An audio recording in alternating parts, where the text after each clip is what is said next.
There are moments in life that shatter the very foundations of your existence. Moments when the world you meticulously built, brick by loving brick, crumbles into dust around you.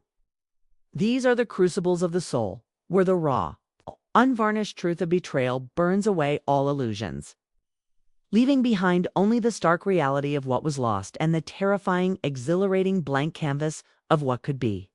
This is a story about such a moment and the arduous, beautiful journey that followed. It's a testament to the resilience of the human spirit, a narrative of healing, and the profound self-discovery that can only emerge from the deepest wounds. My name is Serenity, and for many years my life was a symphony of joy. A vibrant tapestry woven with threads of love, laughter, and unwavering trust. I lived in a charming home nestled among ancient oak trees, a sanctuary filled with the warmth of shared dreams and the promise of a beautiful future. At the heart of this idyllic world was Lucas, my husband.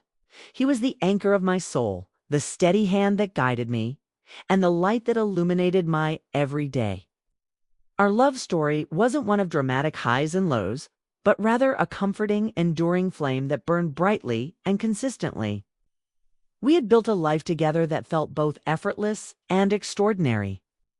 A partnership grounded in mutual respect, shared values, and an intimacy that transcended words. He was my confidant, my best friend, my rock.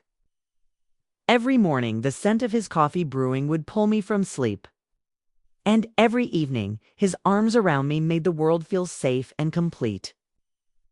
Our conversations flowed easily, our silences were comfortable, and our future laid out before us seemed boundless in its happiness. But Lucas wasn't the only pillar of my happiness. My sister, Valentina, was the other. She wasn't just family. She was an extension of myself, the other half of my heart. Growing up, we were inseparable, two peas in a pod, sharing secrets, dreams, and the occasional childhood mischief. As adults, our bond only deepened.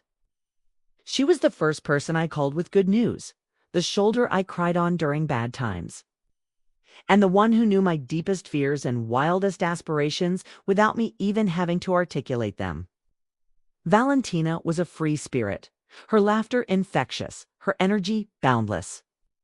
She was a constant presence in our lives, a cherished aunt to the children we hoped to have, and a beloved fixture at every family gathering. We had a weekly coffee date, a ritual we never missed, where we dissect our weeks, offer advice, and simply revel in each other's company. I often thought how incredibly blessed I was to have such profound love in my life from my devoted husband and my extraordinary sister. They were my world, my chosen family, the two people I trusted implicitly, without question or reservation. Life, as it often does, continued its beautiful rhythm. Days turned into weeks, weeks into months, each one filled with a quiet contentment that comes from a life well lived and deeply loved. Lucas and I were approaching our 10th wedding anniversary, a milestone we had planned to celebrate with a romantic trip to the Italian coast, a dream we'd harbored since our honeymoon. The anticipation was a constant, joyful hum beneath the surface of my daily routine. I spent evenings poring over travel guides, imagining us strolling through ancient ruins, sharing gelato by the Arno, and sipping fine wine under a Tuscan sunset. Lucas, usually so enthusiastic about our adventures, seemed a little more preoccupied than usual, but I attributed it to the demands of his high-pressure job. Then subtle shifts began to occur, like faint tremors before an earthquake. Imperceptible at first, they gradually grew into unsettling ripples that disturbed the calm surface of my happiness. Lucas started working longer hours, his phone becoming an almost constant appendage. He'd often take calls in another room, his voice hushed, or quickly end conversations when I entered. He'd dismiss my gentle inquiries with vague answers about new projects or demanding clients. His affection, once so spontaneous and abundant, became sporadic, almost performative. Our intimate moments felt less connected, more distant. I tried to rationalize it all away. Stress, I told myself. It's a busy period at work. Men handle stress differently. I was being paranoid, overthinking things. After all, This was Lucas, my Lucas, the man who had vowed to love me forever, who had always been transparent and honest.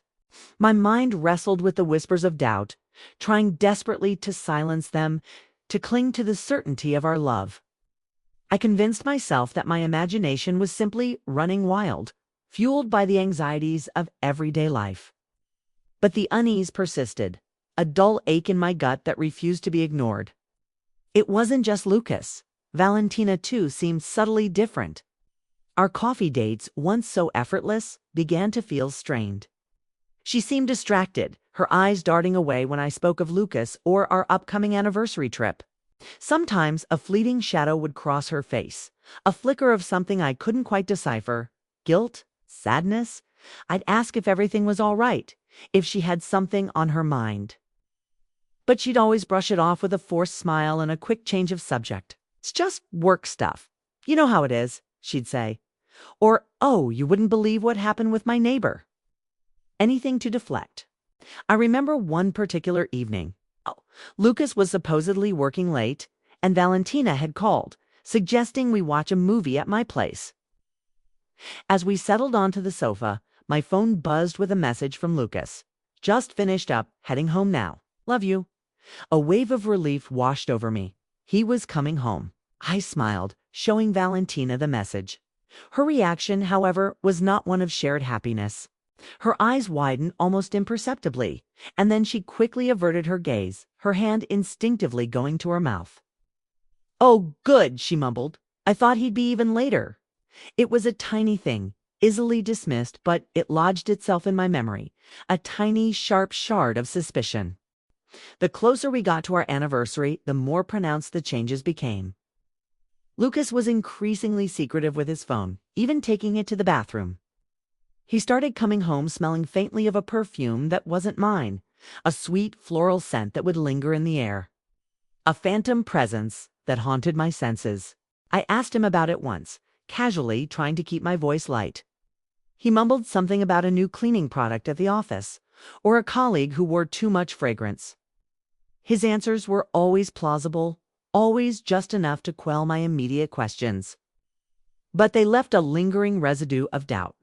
I found myself becoming a detective in my own home, a role I despised. I'd notice his car mileage didn't quite add up to his supposed work commute. I'd catch glimpses of texts on his phone screen that he'd quickly swipe away. The once unbreakable trust I had in him began to fray at the edges, slowly, agonizingly. Yet every time I confronted these growing suspicions, I felt a deep sense of shame. How could I doubt Lucas? How could I question the man I loved so fiercely? It felt like a betrayal of him to even entertain such dark thoughts. I would push them down deep into the recesses of my mind, desperate to maintain the illusion of our perfect life. Then came the blow that truly knocked the wind out of me. It was a week before our anniversary, a day I had been counting down to 4 months. Lucas came home, his face etched with a peculiar mix of regret and forced resolve. "Serenity," he began, avoiding my gaze. "I have some terrible news. The Italian trip. I have to cancel it." My heart plummeted. Cancel? Why? What happened? He explained, citing an urgent, unavoidable business trip. A last-minute deal that couldn't wait. A client meeting that absolutely required his presence. He painted a picture of corporate crisis, of being indispensable, of the financial implications if he didn't go. My disappointment was profound, a bitter taste in my mouth, but I tried to be understanding. "It's our 10th anniversary, Lucas," I said, my voice barely a whisper. He pulled me into a perfunctory hug. I know, and I'm so sorry. We'll reschedule, I promise. I'll make it up to you." His words felt hollow, a practiced speech. The next day, a dull ache settled in my chest, a constant throb of disappointment and a growing sense of unease. He was leaving that afternoon for his business trip. I decided I couldn't let him leave without a proper goodbye, something more personal than a quick kiss at the door. I wanted to pack him a special lunch, tuck a loving note into his briefcase. It was a gesture born of love, but perhaps also of a subconscious desire to somehow mend the growing rift between us. I drove to his office, a bouquet of wildflowers I'd picked from our garden resting on the passenger seat. The building was a modern glass structure, usually bustling, but today it seemed eerily quiet. I took the elevator up, my heart a mix of sadness and anticipation. I imagined his surprise, his grateful smile. But as I stepped out onto his floor, a strange silence greeted me. His assistant's desk was empty. The door to Lucas's private office was slightly ajar. A sliver of light, a soft murmur of voices spilled out into the hallway. My steps faltered. A cold dread seeped into my bones. It wasn't the sound of a business meeting. It was something softer, more intimate. My blood ran cold, a premonition striking me with the force of a physical blow. Slowly, as if in a dream, I pushed the door open just a fraction more, allowing my eyes to peer through the narrow gap. And then I saw them, Lucas and Valentina. They were standing close, too close, their backs to me, silhouetted against the large window that overlooked the city. His arm was around her waist, her head resting against his shoulder. As I watched, he gently tilted her chin up, and then he kissed her. A long, tender, undeniable kiss. The world stopped. The air left my lungs. The bouquet of wildflowers slipped from my numb fingers, scattering across the polished floor like shattered dreams. The vibrant colors suddenly seemed garish, grotesque. Every breath I took felt like inhaling broken glass. My mind, which had fought so hard to deny the truth, was now flooded with a horrifying clarity. The late nights, the hushed calls, the perfume, the canceled trip. Valentina's evasiveness, it all clicked into place, a monstrous mosaic of deceit. The two people I loved and trusted most in the world, the twin pillars of my happiness, were standing before me, entwined in a betrayal so profound, so absolute that it threatened to obliterate every fiber of my being. I stood there, frozen, the silent witness to the complete demolition of my life, my heart a raw, gaping wound. The silence in the office was deafening, punctuated only by the roaring in my ears and the sound of my world falling apart. The world stopped, indeed. But in that frozen moment, something inside me snapped. The silent witness became this screaming, shattered woman. A guttural cry tore from my throat, a sound I didn't recognize as my own.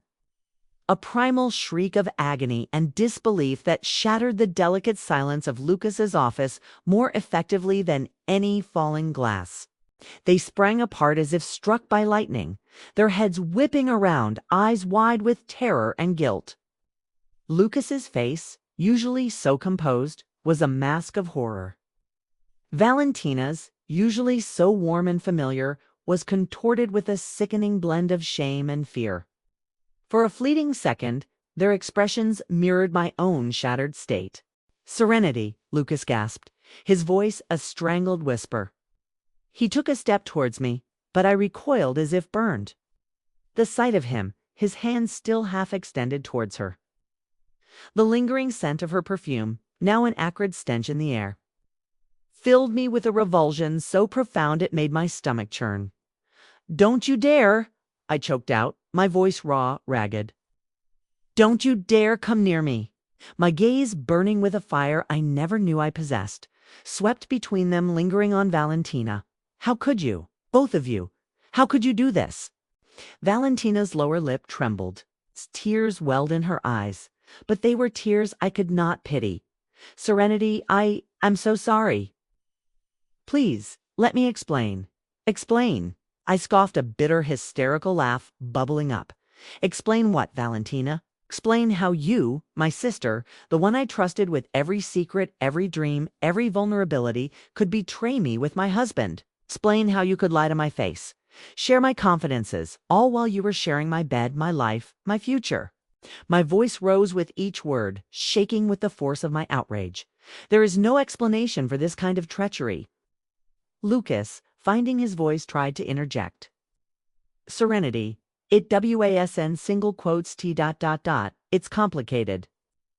"We didn't mean for this to happen." "Complicated," I screamed, the word echoing off the polished walls. Complicated. What part of this is complicated, Lucas? You lied, you cheated with my sister.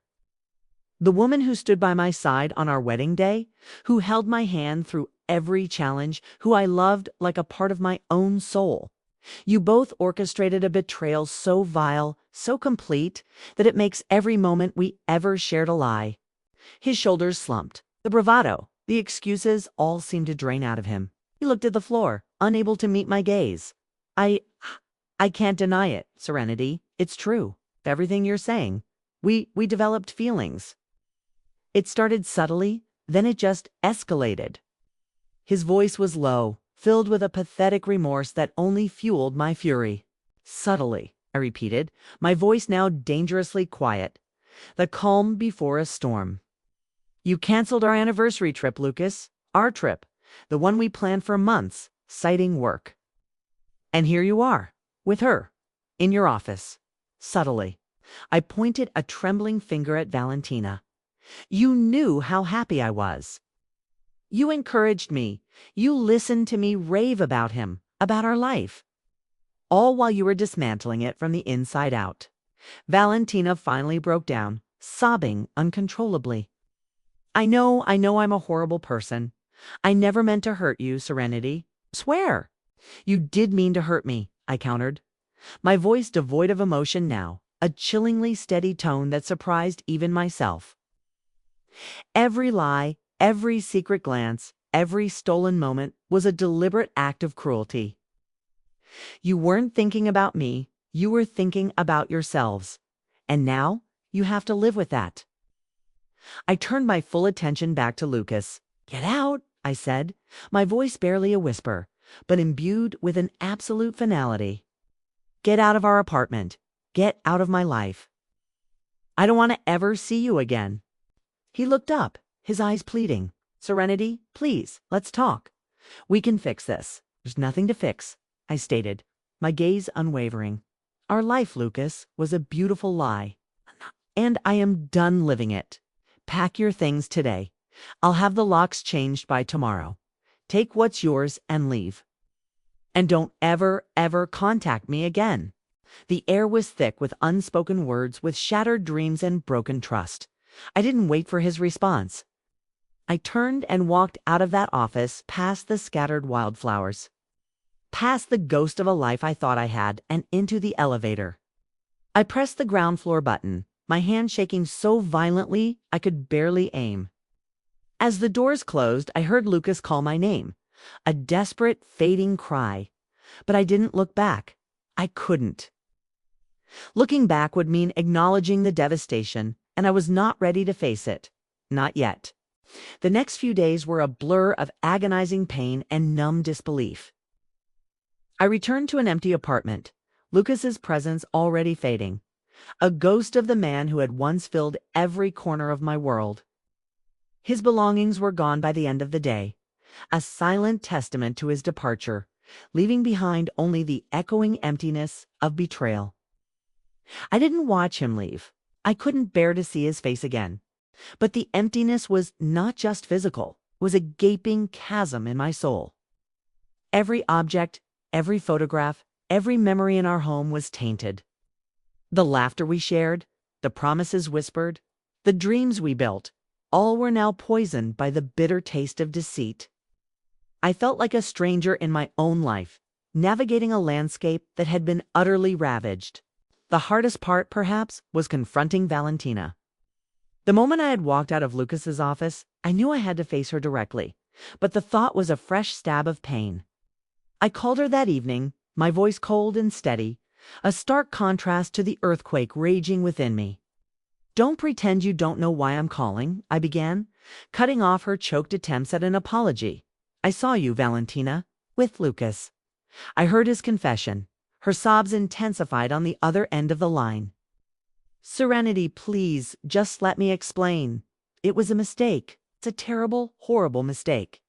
A mistake? I scoffed, the word tasting like ash. Mistake is spilling coffee. A mistake is forgetting an appointment. This, Valentina, was a calculated deception. You stole my husband.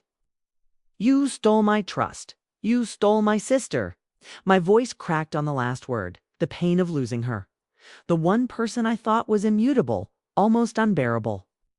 "I love you, Serenity," she pleaded, her voice thick with tears. "You're my sister, my best friend. Please don't say that." "You severed that bond, Valentina," I told her, each word a hammer blow to my own heart. "You broke it beyond repair. There is no sisterhood left between us. It's no friendship, nothing. You chose him. You chose to betray me. And I choose to walk away from both of you." There was a stunned silence on her end, punctuated by her gasping sobs. "Serenity, you can't mean that." "We're family." "Family doesn't do this to family," I said, my voice firm, resolute, despite the tears streaming silently down my own face. "I'm cutting you out of my life, Valentina. Completely. Don't call me. Don't text me. Don't try to contact me in any way. I wish you ... I wish you well, but I can no longer have you in my world." And then, with a shaking finger, I ended the call. And with it, I ended a lifetime of shared memories, of secrets and laughter, of an unbreakable bond that had been brutally, irrevocably shattered. It was like amputating a limb, a part of myself, and the phantom pain was immediate and excruciating. The days that followed were a descent into a suffocating darkness. I barricaded myself in my apartment, the curtains drawn, the silence deafening. Sleep became an elusive enemy, haunted by replays of their kiss, Lucas's confession, Valentina's tearful pleas. Food held no appeal. My body felt heavy, sluggish, a mere vessel for the immense sorrow that consumed me. The vibrant serenity, full of life and laughter, had vanished, replaced by a hollowed-out shell. My friends, bless their persistent hearts, refused to let me drown. They called, they texted, they showed up at my door with food and unwavering support. Sarah, my oldest friend, was a rock. She didn't try to offer platitudes or force me to get over it. She just sat with me, often in silence, sometimes holding my hand as I cried, sometimes just making me sip tea. She listened without judgment as I recounted the harrowing details over and over, trying to make sense of the senseless. "It's okay to feel this serenity," she'd whisper, her voice soft but firm. "It's okay to break. But you're not going to stay broken." Her words, though simple, were a lifeline. Slowly, painstakingly, I began to emerge from the depths of despair. It started with small, almost imperceptible steps. A shower, the first in days. A walk around the block, blinking against the unfamiliar sunlight. A conversation that lasted more than 5 minutes. Each tiny act felt monumental, a battle won against the crushing weight of grief. I started seeing a therapist, a kind woman named Dr. Evelyn Hayes, who helped me navigate the labyrinth of my emotions. She taught me that healing wasn't about forgetting, but about processing.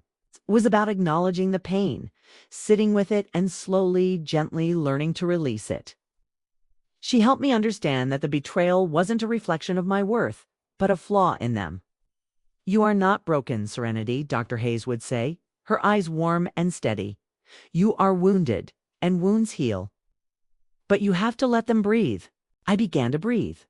I started to rebuild, brick by painful brick, the foundation of my life. I went through the apartment, systematically removing every trace of Lucas, every memory that caused a fresh pang. It was an act of reclaiming my space, my sanctuary.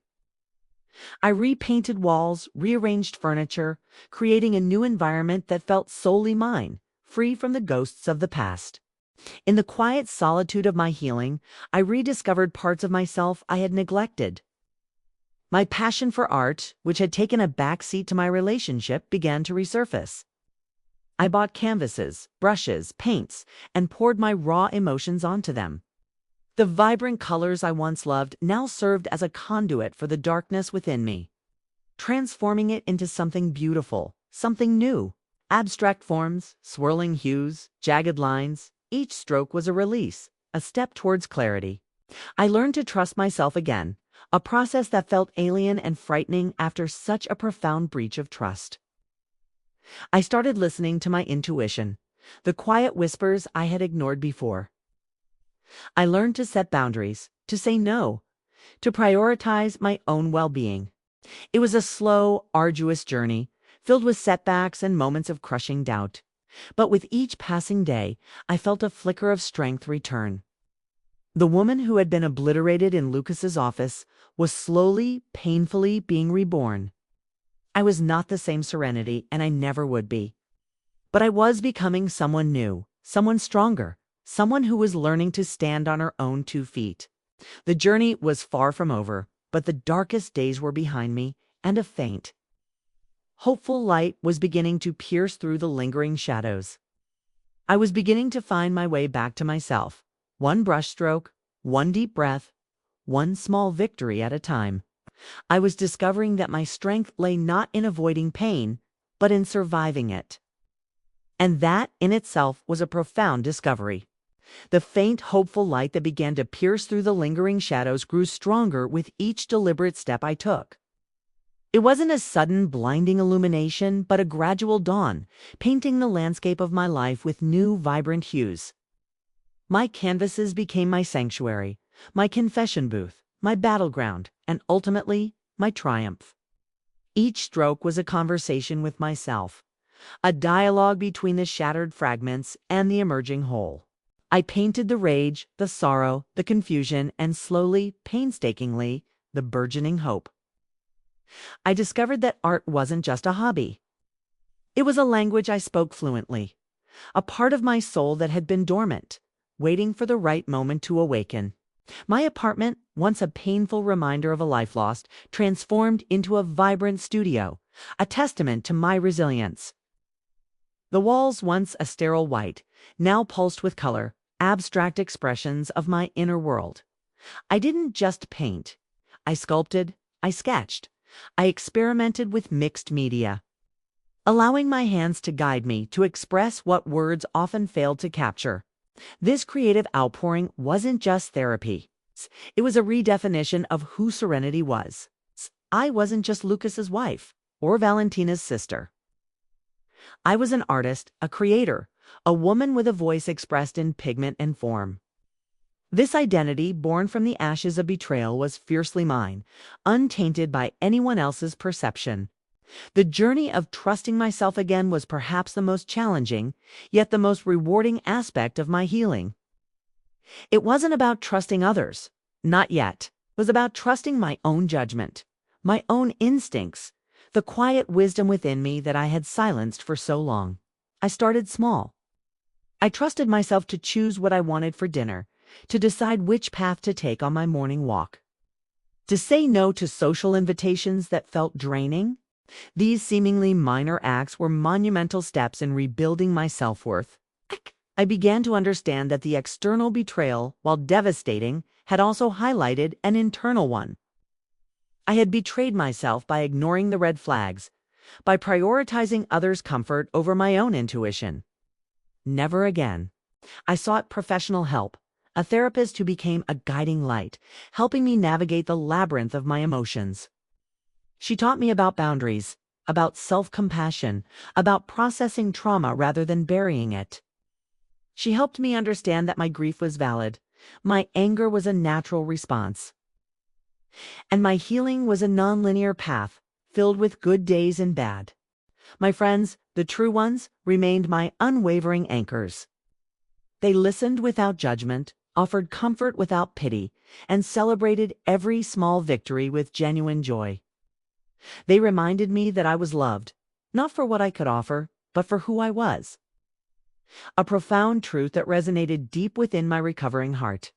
I also began to cultivate a profound sense of self-care. It wasn't just about bubble baths and pampering. It was about nourishing my mind, body, and spirit. I started a regular meditation practice, finding solace in the quiet stillness, learning to observe my thoughts without judgment. I reconnected with nature, spending hours hiking in local parks, feeling the earth beneath my feet, the sun on my skin, the wind in my hair, a tangible connection to something larger than myself, something resilient and enduring. I paid attention to my diet, fueling my body with wholesome, nourishing foods, seeing it not as a chore, but as an act of love. Every decision, every choice became an affirmation of my commitment to my own well-being. The old Serenity, the one who had lived for others' approval, who had found her identity in her relationships, was gone. In her place stood a woman who was learning to be whole on her own terms. I was still Serenity, but a transformed version, tempered by fire, refined by sorrow, and strengthened by an unyielding spirit. My laughter returned, richer and more genuine than before, carrying the weight of experience, but also the lightness of freedom. I found joy in simple things. The way the light hit my canvas in the morning, the warmth of a mug of tea, the quiet hum of creativity in my studio. Happiness was no longer a destination I sought in another person. It was a state of being I cultivated within myself, a garden I tended with care and devotion. Months turned into a year, and then more. The sharp edges of pain had softened, becoming scars that told a story of survival, not defeat. The memories of Lucas and Valentina still existed, but they no longer held the power to paralyze me. They were like old photographs, faded and distant, belonging to a past life that no longer defined my present. I was living fully, authentically, and independently. My art began to gain recognition, first locally, then beyond. I started exhibiting my work, sharing my story through my creations, connecting with others who had experienced their own forms of betrayal and found their own paths to healing. It was a beautiful, unexpected chapter, a testament to the fact that even in the deepest sorrow, new growth can emerge. Then, one crisp autumn afternoon, the universe decided it was time for a final test, a full-circle moment. I was at a gallery opening, my latest collection of abstract pieces adorning the walls, vibrant and alive. I was mingling, chatting with patrons, feeling a profound sense of peace and accomplishment. I felt a subtle shift in the energy of the room, a sudden hush, and then a familiar, unwelcome presence. My heart gave a tiny, almost imperceptible flutter, a ghost of old pain, but it quickly settled, steady and calm. Across the room, standing near one of my largest, most emotionally charged pieces, were Lucas and Valentina. They looked older, perhaps a little more weary than I remembered. Lucas's once confident posture seemed slightly slumped, and Valentina, usually so radiant, had a subtle shadow in her eyes. They were together still, but the easy intimacy I had once envied seemed replaced by a quiet, almost strained coexistence. For a moment, our eyes met. There was no anger in me, no bitterness, no desire for revenge. There was simply nothing. A vast, peaceful emptiness where once a storm had raged. I saw them not as the people who had shattered my world, but as two individuals who had played a part in my journey, albeit a painful one. They were no longer the architects of my suffering.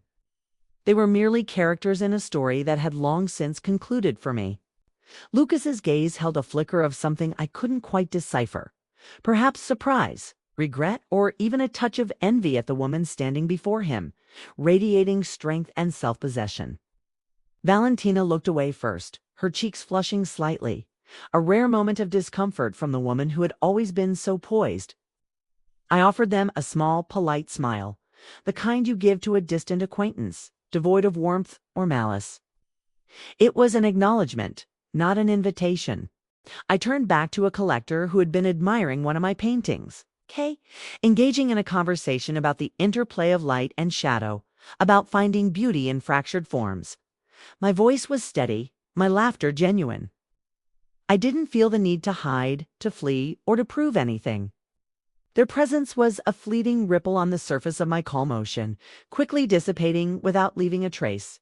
I had moved on, truly and completely. The power they once held over me had vanished, replaced by my own intrinsic strength. Later that evening, as I stood alone in my studio, surrounded by the colors and forms that were extensions of my soul, I felt an overwhelming sense of gratitude. The journey had been arduous, marked by tears, despair, and unimaginable pain. But it had also been a journey of profound self-discovery, of reclaiming my voice, my passion, my very essence. I had not just survived. I had thrived. I had learned that the greatest love story was the one I wrote with myself. The deepest well of happiness resided within my own heart. And the truest strength was found not in avoiding brokenness, but in gathering the pieces and forging something more beautiful, more resilient than before. I was Serenity, an artist, a survivor, a woman who had faced the darkest betrayal and emerged not diminished, but magnificent.